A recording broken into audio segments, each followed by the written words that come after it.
অলিক কল্পনার আরও একটা নতুন ভৌতিক গল্পে আপনাদের সবাইকে আবারও স্বাগত। বন্ধুরা, আপনাদের জন্য আবারও একটা নতুন ভৌতিক গল্প নিয়ে আমরা হাজির হয়েছি। আমাদের আজকের গল্প অতৃপ্ত মায়া। গল্পটি লেখনী আছেন পঙ্কজ এবং গল্প পাঠে আমি সুব্রত। কথা না বাড়িয়ে বন্ধুরা, চলুন শুরু করা যাক আমাদের আজকের গল্প। অতৃপ্ত মায়া। ছোটবেলা থেকে নিখিল তার বাবার সাথে বাজারে যেত। তাদের কাঁচামালের ব্যবসা ছিল, মানে বিভিন্ন ধরনের শাকসবজির ব্যবসা। তার বাবা সেই সকালবেলা ব্যবসার জন্য বেরিয়ে যেতেন এবং নিখিল প্রায় দিন দুপুরবেলা তার বাবার জন্য খাবার নিয়ে যেত বাজারে, এবং সে খাবারটি দিয়ে সন্ধ্যা হবার আগেই বাড়ি চলে আসতো। নিখিলের বয়স 17 বছর। নিখিল খেলাধুলা করতে প্রচন্ড ভালোবাসতো, বিশেষ করে ক্রিকেট। গ্রামের কোথাও যদি ক্রিকেট খেলা শুরু হতো, তাহলে তাকে পাওয়াই যেত। নিখিল ক্লাস 10-এ পড়তো। ওদিকে মাধ্যমিক পরীক্ষার প্রস্তুতিও নিচ্ছিল। দেখতে না দেখতে নিখিলের মাধ্যমিক পরীক্ষা চলে আসে এবং সে সবগুলি মাধ্যমিক পরীক্ষা দিয়ে ফেলে। লাস্টের পরীক্ষার দিন তার একটু তাড়া ছিল, কারণ সে তার বাবার জন্য বাজারে খাবার নিয়ে যেতে হবে। তাই সে পরীক্ষা শেষ করে তাড়াতাড়ি বাড়ির দিকে রওনা দিচ্ছিল। কিন্তু মাঝপথে তার বন্ধুরা তাকে পেয়ে যায় এবং তারা তাকে বলে, এত তাড়াহুড়ো করে কোথায় যাচ্ছিস? আজ পরীক্ষা শেষ, চল একটু ঘুরে আসি। তখন নিখিল বলে, না বন্ধু, হবে না, আমি বাবার জন্য খাবার নিয়ে যেতে হবে। তখন তারা বলে, চল তাড়াতাড়ি চলে আসবো। বন্ধুদের কথায় নিখিল রাজি না হয়ে পারল না। অবশেষে নিখিল তাদের সাথে ঘুরতে যায়। তাদের বাড়ির পাশে একটা খুব বড় নদী ছিল এবং নদীটা ছিল ভীষণ বড়। এই নদীতে গ্রামের মানুষজন মাছ ধরত। নদীর চারিদিকে ছিল ভীষণ বড় বড় জলসা গাছ। সেই জায়গাটা দেখতে অনেকই সুন্দর। তারা সবাই মিলে সেই নদীর পাশে যায়। এই সৌন্দর্য উপভোগ করতে করতে কখন যে বিকেল 4টা বেজে গেল, নিখিল কিছুই বুঝতে পারেনি। তখন নিখিল সজলকে বলল, আমাকে যেতে হবে বন্ধু, তাড়াতাড়ি বাবার জন্য খাবার নিয়ে যেতে হবে বাজারে, এমনিতেই অনেক দেরি হয়ে গেছে। তখন সুজল বলল, আর একটু সময় দাঁড়া না, আর একটু ঘুরে নেই, তারপর না হয় একসাথে চলে যাব। তখন নিখিল সজলকে বলল, না বন্ধু, এমনিতেই অনেক দেরি হয়ে গেছে। তারপর নিখিল তাড়াতাড়ি করে বাড়ির দিকে চলে যায়। নিখিল বাড়িতে আসার পর তার মা তাকে জিজ্ঞেস করেন, কোথায় গিয়েছিলি তুই? আজ এত দেরি হলো কি করে? তখন নিখিল বলল, মা, আজ বন্ধুদের সাথে একটু ঘুরতে গিয়েছিলাম, তাই একটু দেরি হয়ে গেছে। তারপর তার মা বললেন, তুই তাড়াতাড়ি করে বাজারে যা, তোর বাবা খাবারের জন্য অপেক্ষা করছেন। তারপর নিখিলের মা তার হাতে খাবারের টিফিন বক্সটা তুলে দেন। সে টিফিন বক্সটা নিয়ে বাজারের উদ্দেশ্যে রওনা দেয়। ওদিকে নিখিলের বাবা বারবার ফোন করছেন, কিন্তু নিখিল কিছুই বলতে পারছে না, কারণ তার ফোনটা ছিল সাইলেন্ট করা। হঠাৎ নিখিল তার পকেটে থাকা ফোনটা বার করে দেখে তার ফোনটা সাইলেন্ট মোডে আছে এবং তার বাবা অনেকবার তাকে ফোন দিয়েছেন। এই দেখে সে সঙ্গে সঙ্গে তার বাবার ফোনটা কল ব্যাক করে এবং তার বাবা ফোনটা ধরেই উচ্চস্বরে বলে ওঠেন, কিরে, কোথায় তুই? আমি তোর জন্য অপেক্ষা করছি।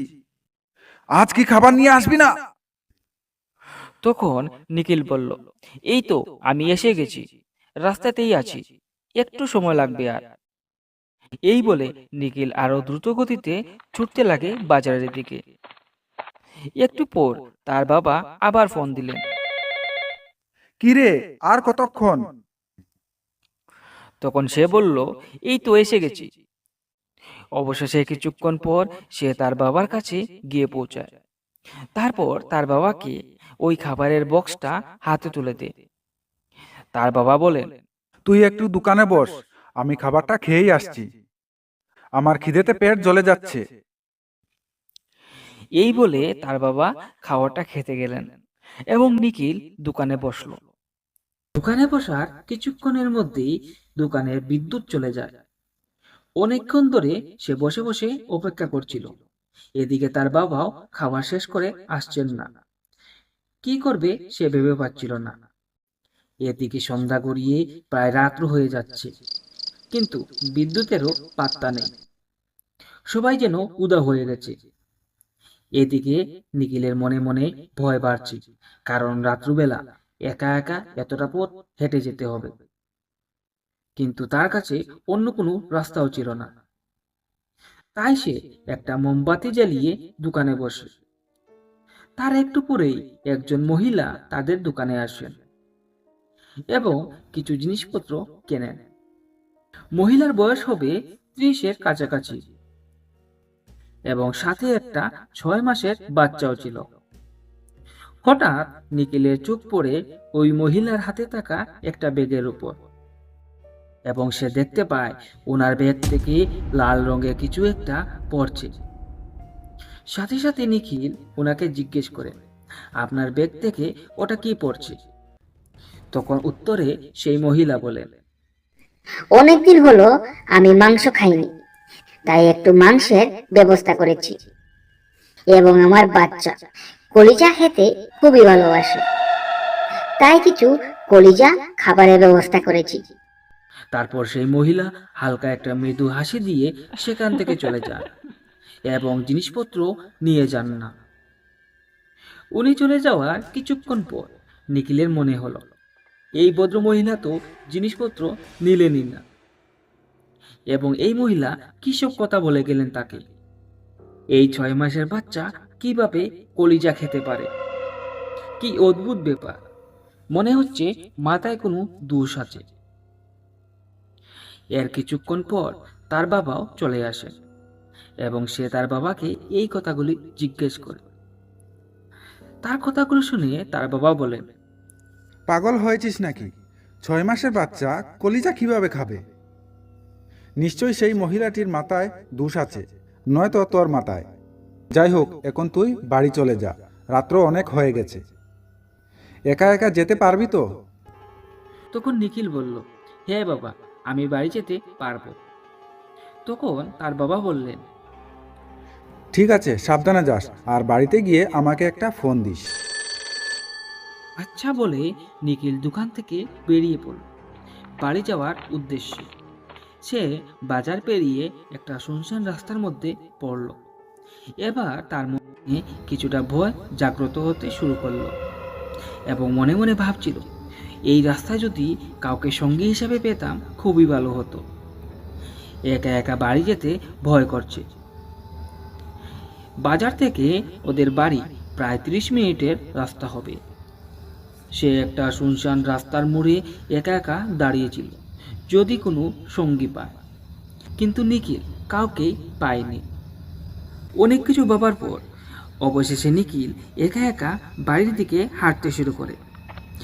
কিছু দূর আসার পর নিখিল দেখতে পেল একজন মহিলা কোলে বাচ্চা নিয়ে রাস্তার মোড়ে দাঁড়িয়ে আছে, এই গভীর অন্ধকারের মধ্যে। তখন নিখিল মনে মনে ভাবল, এত রাতে রাস্তার পাশে একজন মহিলা কি করছে দাঁড়িয়ে। তখন সে সেই মহিলাকে কিছু দূর থেকে জিজ্ঞেস করলো, কে তুমি? এত রাতে একটা বাচ্চা নিয়ে দাঁড়িয়ে আছো? কিন্তু নিখিলের প্রশ্নের উত্তর সেই মহিলা দিল না। তারপর আবারও জিজ্ঞেস করলো নিখিল, কে তুমি? এত রাতে এখানে দাঁড়িয়ে আছো? এবার সেই মহিলা মাথা ঘুরিয়ে তার দিকে তাকায়। মহিলাটির মুখ দেখা যাচ্ছিল না, তবে তার পরনে ছিল একটা সাদা শাড়ি এবং কুলে ছিল মোড়ানো একটা বাচ্চা। এবার সেই মহিলা তার দিকে ধীরে ধীরে এক পা করে এগিয়ে আসছে। এই নির্জন জায়গায় একটা লোক তার দিকে তেড়ে আসছে। এই দেখে নিখিল এক পা করে আবারও পিছোতে শুরু করে। এই ঘটনাটা কিছুক্ষণের মধ্যেই বন্ধ হয়ে যায়। সেই মহিলা এক পা করে এগিয়ে আসতে আসতে হঠাৎ পাশে থাকা একটা বড় শ্যামল গাছের উপর সেই মহিলা খাড়া অবস্থায় বাচ্চাটা নিয়ে উঠে যায়। এবং এই ভয়ঙ্কর দৃশ্য দেখে নিখিল একদম মাটিতে ধড়াম করে পড়ে যায় এবং তার হার্টবিট বিদ্যুতের গতিতে ছুটছিল এবং তার হাতে থাকা ফোনটাও মাটিতে পড়ে যায় এবং ফোনটা হাতে নিয়ে আবারও ফ্ল্যাশ জ্বালে নিখিল, কিন্তু তখন কিছুই দেখতে পায় না সে। তার মনে এবার প্রচণ্ড ভয় জাগ্রত হয়েছে। কিছুক্ষণ এই জিনিসটা নিয়ে ভাবতে ভাবতে সে মনকে সান্ত্বনা দেয় যে এটা হয়তো তার মনের ভ্রম। একা একা এই শুনশান রাস্তা দিয়ে বাড়ি যাচ্ছে, তাই তার মনে এইসব জিনিস জায়গা নিয়েছে। এইসব জিনিস তার মাথা থেকে উড়িয়ে নিয়ে সে আবারও হাঁটতে শুরু করে। নিখিলের বাড়ি যাওয়ার পথে একটা গর্জন বাগান মিলে, মানে বড় বড় গাছের বাগান। সেই গর্জন বাগানের রাস্তা দিয়ে তাকে বাড়ি যেতে হবে।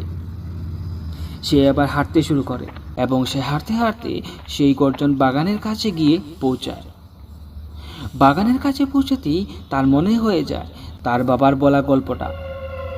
তার বাবা বলেছিলেন, এই গর্জন বাগানে একটা পরিবার বাস করত এবং কিছু দুষ্কৃতী মিলে সেই বাড়ির কর্তাকে হত্যা করে মেরে ফেলে। তার স্ত্রীটা ছিল খুবই সুন্দরী। এবার দুষ্কৃতীদের চোখ ছিল সেই নারীটির উপর এবং সেই নারীটি নিজের আত্মসম্মান রক্ষার্থে নিজের প্রাণ ত্যাগ করে। কিন্তু দুঃখের ব্যাপার ছিল সেই মহিলাটি ছিল গর্ভবতী। তারপর থেকে শোনা যায় সেই রাস্তা দিয়ে কেউ একা একা হাঁটলে তার স্বামীর হত্যাকারী ভেবে সেই মহিলাটির আত্মা আক্রমণ করে। তখন নিখিলের মনে পড়ে যায় তার বাবার সেই সব কথাগুলি এবং তার এই গল্পটা মনে হওয়ার সাথে সাথে তার ভেতরটা কেঁপে ওঠে। কিন্তু তার কাছে পিছপা হওয়ার কোনো রাস্তা নেই, কারণ সে অনেক দূর চলে এসেছে। তারপর হঠাৎ নিখিলের চোখ পড়ল একটা বিশাল বড় গর্জন গাছের উপর। সেই গর্জন গাছের নিচে বসে আছে একজন নারী, আর তার সাথে ছিল ছোট একটা বাচ্চা, আর তারা দুজন কি যেন একটা চিবিয়ে চিবিয়ে খাচ্ছে। নিখিল সঙ্গে সঙ্গে ফোনের ফ্ল্যাশ লাইটটা ছুঁড়ে মারে ওদিকে। তখন যা দেখতে পায় নিখিল, তা দেখে যেন হাড় হিম হয়ে যায় লোকজনে। নিখিল দেখতে পেল এই তো সেই নারী যে তাদের দোকানে গিয়েছিল এবং কিছুক্ষণ আগে সে তাকে দেখেছিল। এখন এই নারীটা এখানেও চলে এসেছে। এটা তো কোনো নারী হতে পারে না, এটা নিশ্চয়ই কোনো কালো আত্মা। নিখিল দাঁড়িয়ে দাঁড়িয়ে দেখছে সেই 6 মাসের বাচ্চাটা মাংসের কলিজা ছিঁড়ে ছিঁড়ে খাচ্ছে। এটা কোনো পশুর কলিজা নয়, এটা মনে হচ্ছে কোনো মানুষের কলিজা। এবং তাদের মুখে ছিল ভয়ঙ্কর হাসি, মুখ দিয়ে রক্ত জোরে জোরে পড়ছে, তাদের দাঁতগুলো ছিল ভীষণ লম্বা, নখ দিয়ে চিড়ে চিড়ে খাচ্ছে সেই মাংসগুলো। হঠাৎ সেই পৈশাচিক রাক্ষসের চোখ পড়ে নিখিলের দিকে। তারা নিখিলকে দেখতে পেয়ে এক বিকট চিৎকার করে লাফ মেরে উঠে যায় গর্জন গাছের উপর এবং গর্জন গাছের উপর থেকে গাছের ডালগুলো ভাঙতে শুরু করে। এবার ভয়ঙ্কর কর্মকাণ্ড শুরু হয়েছে নিখিলের চারিপাশে। তার চারিপাশে বাতাস নেই, কোনো কিছু নেই, তা সত্ত্বেও বড় বড় গর্জন গাছের ডালগুলো ভেঙে ভেঙে পড়ছে এবং কিছু কিছু ডাল তার দিকেও ছুঁড়ে আসছে। নিখিল কিছু ভেবে না পেয়ে রাস্তার পাশে থাকা পাথর দিয়ে সেও গাছের দিকে ঢিল ছুটতে থাকে। অনেকক্ষণ ধরে চলছিল এই পৈশাচিক কাণ্ড এবং তাদের পাল্টা উত্তর দিয়েছিল নিখিলও। হঠাৎ কিছুক্ষণ পর তার দিকে ছুটে আসা সেই ডালগুলো বন্ধ হয়ে যায়। নিখিলও তখন মনে মনে ভাবল, এবার হয়তো ওরা ভয় পেয়ে চলে গেছে। তারপর নিখিল খুব সাহস করে এবার হাঁটতে শুরু করে। কিছুই করার নেই তার, এই গভীর জঙ্গলে সে দাঁড়িয়ে থাকতে পারবে না। সে হাঁটা শুরু করে। তার বাড়িতে যাওয়ার ডান দিকে ছিল কবরস্থান। হঠাৎ সে দেখতে পায় সেই মহিলা কবরস্থানের পাশে দাঁড়িয়ে আছে। এবার সেই মহিলা তার সামনে তার মুখ দেখা দিয়ে এবার সেই মহিলা তার সামনে এসে প্রকট হয় এবং তার ভয়ঙ্কর রূপ তাকে দেখায়। তার মুখ ছিল পুড়াছাড়া এবং কাটাছেঁড়া সমস্ত শরীর এবং দাঁতগুলো ছিল প্রচণ্ড লম্বা। তার চোখ দিয়ে রক্ত ঝরে ঝরে পড়ছে। এবার সেই মহিলা তাকে জিজ্ঞেস করে, আমার স্বামীকে কোন কারণে তুই হত্যা করলি? নিখিল এই কথা শুনে ভয়ে কাঁপতে শুরু করে এবং পাল্টা উত্তরে বলে, না, আমি তোমার স্বামীকে হত্যা করিনি। তখন সেই মহিলা এক পা করে এগিয়ে আসে তার দিকে। তার সাথে ছিল তার ছোট বাচ্চাটাও। তাদের নখগুলো ছিল প্রচণ্ড লম্বা। এবার সেই মহিলা নিখিলকে জড়িয়ে ধরতে যাবে, হঠাৎই নিখিল জ্ঞানশূন্য হয়ে মাটিতে ধড়াস করে পড়ে যায়।